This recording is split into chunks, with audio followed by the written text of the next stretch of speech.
નમસ્કાર મિત્રો, સ્વાગત છે તમારું અમારી યુટ્યુબ ચેનલ ઓનલાઈન ઇન્ફો ગુજરાતીમાં। તો મિત્રો, આજે આપણે જોવાના છીએ કે સેન્ટ્રલ ઇન્ડસ્ટ્રીયલ સિક્યુરિટી ફોર્સ એટલે કે CISFએ કોન્સ્ટેબલ ટ્રેડ્સમેનની ભરતી બહાર પાડી છે।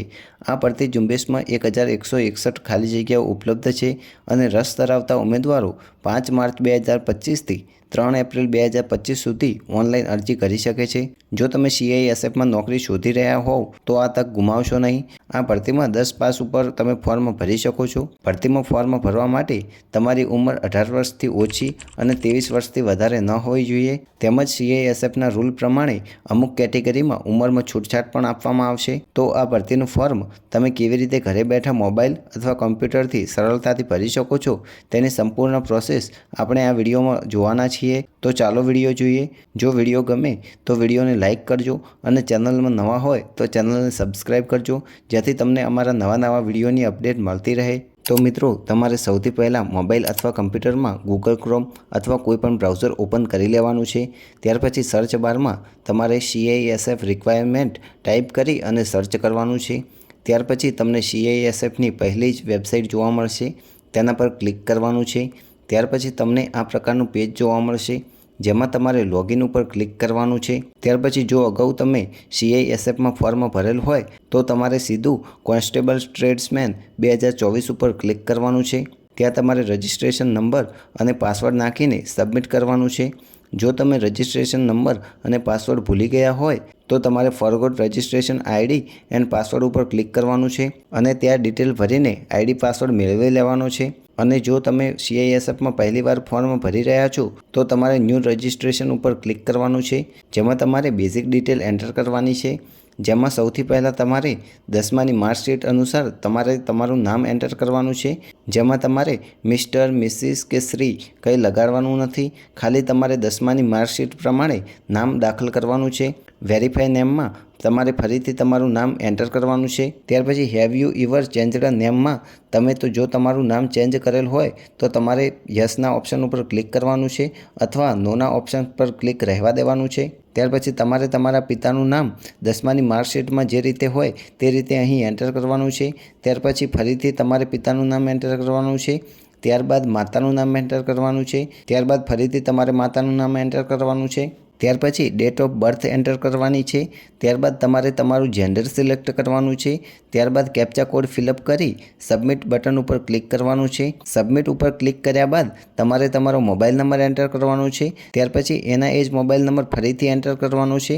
ત્યાર પછી ઈમેલ ID એન્ટર કરવાની છે। ત્યારબાદ કન્ફર્મ ઈમેલ IDમાં ફરીથી મેલ ID એન્ટર કરવાની છે। ત્યાર પછી આઈ અગ્રી ઉપર ક્લિક કરીને કેપ્ચા કોડ ફિલઅપ કરવાનો છે। ત્યારબાદ સબમિટ બટન ઉપર ક્લિક કરવાનું છે। જેવું તમે સબમિટ બટન ઉપર ક્લિક કરશો એટલે તમને તમારી સ્ક્રીન ઉપર એક મેસેજ જોવા મળશે કે you are successfully registered with CISF online requirement registration ID and password has been sent your registered mobile number and email ID।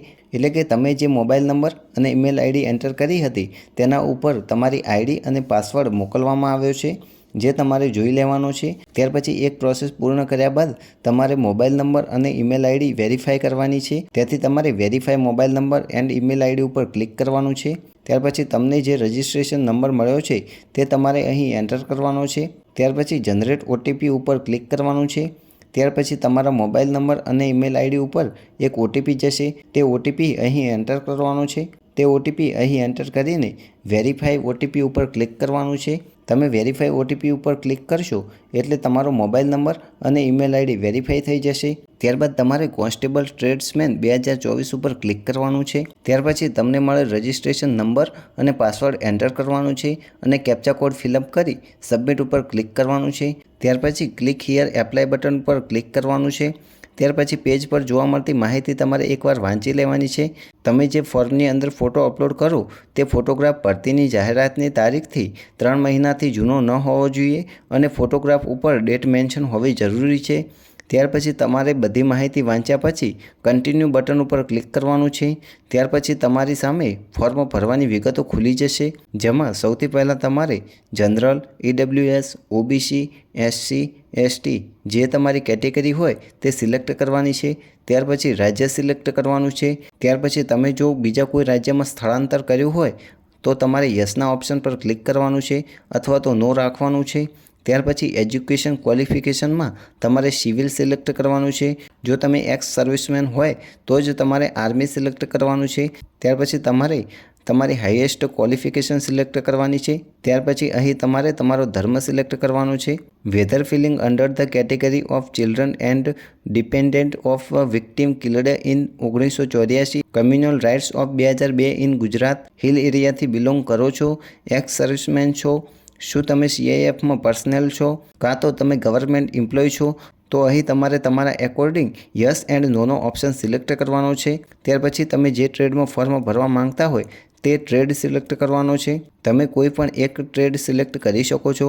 ત્યાર પછી તમારા હાથ, પગ કે ચહેરા પર અથવા તો શરીરના કોઈ પણ ભાગ પર કોઈ નિશાન કે કટ કે તલ હોય તો તમારે અહીં લખવાનું છે. જો ના હોય તો તમારે નો માર્ક એવું લખી દેવાનું છે. ત્યાર પછી તમારે અહીં તમારું કાયમી સરનામું એન્ટર કરવાનું છે. પોસ્ટ, સ્ટેટ, ડિસ્ટ્રિક્ટ, પિનકોડ હું અહીં ડેમો માટે શોર્ટમાં લખી દઉં છું. તમારે તમારા હિસાબથી જે સરનામું તમારું હોય તે આખું અહીં એન્ટર કરવાનું છે. ત્યાર પછી તમારે અહીં તમારે હાલનું સરનામું એન્ટર કરવાનું છે. જો તમારું હાલનું સરનામું અને કાયમી સરનામું એક જ હોય તો તમારે સેમ એઝ પરમનન્ટ એડ્રેસના ઓપ્શન ઉપર ક્લિક કરવાનું છે. ત્યાર પછી ટાઈપ ઓફ આઈડી કાર્ડમાં તમારે કોઈ પણ Aadhaar card, driving licence, passport, PAN card કોઈ પણ આઈડી સિલેક્ટ કરવાની છે. ત્યાર પછી તે આઈડીનો નંબર એન્ટર કરવાનો છે. ત્યારબાદ તમારી પાસે જે પાસપોર્ટ સાઇઝનો ફોટોગ્રાફ છે તેમાં ડેટ લખેલી છે કે નહીં જે હોવી જરૂરી છે તેમાં તમારે યસના ઓપ્શન ઉપર ક્લિક કરવાનું છે. ત્યાર પછી ક્રમ નંબર 27, 28 અને 29ના ઓપ્શનમાં તમને કોઈ લાગુ પડતો હોય તો તમારે યસ ઉપર ક્લિક કરવાનું છે અથવા તો નો સિલેક્ટ રહેવા દેવાનું છે. ત્યારબાદ તમે સ્પોટમાં કોઈ સફળતા મેળવેલ હોય તો તમે અહીં એન્ટર કરી શકો છો અથવા તો બ્લેન્ક છોડી દેવાનું છે. ત્યારબાદ અહીં બોક્સમાં ટિક માર્ક કરીને સેવ એન્ડ પ્રિવ્યૂ ઉપર ક્લિક કરવાનું છે. ત્યાર પછી પ્રિવ્યૂમાં તમારે તમારા ફોર્મની બધી ડિટેલ એકવાર ચેક કરી લેવાની છે. ત્યારબાદ બોક્સમાં ટિક માર્ક કરી અને ફાઇનલ સબમિટ ઉપર ક્લિક કરવાનું છે. ત્યાર પછી હવે માંગ્યા મુજબ તમારે તમારા ડોક્યુમેન્ટ અપલોડ કરવાના છે. સૌથી પહેલાં એજ ઓફ પ્રૂફમાં તમે આધાર કાર્ડ અપલોડ કરી શકો છો. ત્યાર પછી હવે તમારે એજ્યુકેશન સર્ટિફિકેટમાં ધોરણ 10ની માર્કશીટ અપલોડ કરવાની છે. ત્યાર પછી ડોમિસિયલ સર્ટી અપલોડ કરવાનું છે. ત્યારબાદ પાસપોર્ટ સાઇઝનો ફોટોગ્રાફ અપલોડ કરવાનો છે જેમાં ફોટા ઉપર તારીખ લખેલી હોવી જોઈએ. ત્યાર પછી અહીં સિગ્નેચર અપલોડ કરવાની છે.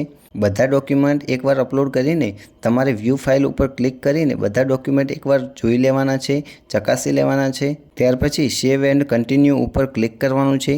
ત્યાર પછી તમને ફી પેમેન્ટ કરવાનું ઓપ્શન જોવા મળશે જેમાં તમારે પ્રોસેસ ટુ પે ₹100 જે લખેલું છે ત્યાં ક્લિક કરવાનું છે. ત્યાર પછી તમારી સામે પેમેન્ટ કરવાના ઘણા બધા ઓપ્શન આવી જશે જેમ કે net banking, debit card, UPI જેમાંથી તમારે કોઈ પણ ઓપ્શનથી ફી ભરી લેવાની છે. હું અહીં યુપીઆઈ ઓપ્શન સિલેક્ટ કરું છું. જો તમે યુપીઆઈ ઓપ્શન સિલેક્ટ કરશો એટલે એક સ્કેનર તમારી સ્ક્રીન ઉપર જોવા મળશે જેને સ્કેન કરીને તમે પેમેન્ટ કરી શકો છો. તમારી ફી ભરાઈ ગયા પછી આ ફોર્મની પીડીએફ તમે ડાઉનલોડ કરી શકશો. મિત્રો આશા રાખું છું કે વિડીયો ગમ્યો હશે. વિડીયો ગમ્યો હોય તો લાઇક કરજો અને ચેનલને સબસ્ક્રાઈબ કરજો જેથી તમને અમારા નવા વિડીયોની અપડેટ મળતી રહે.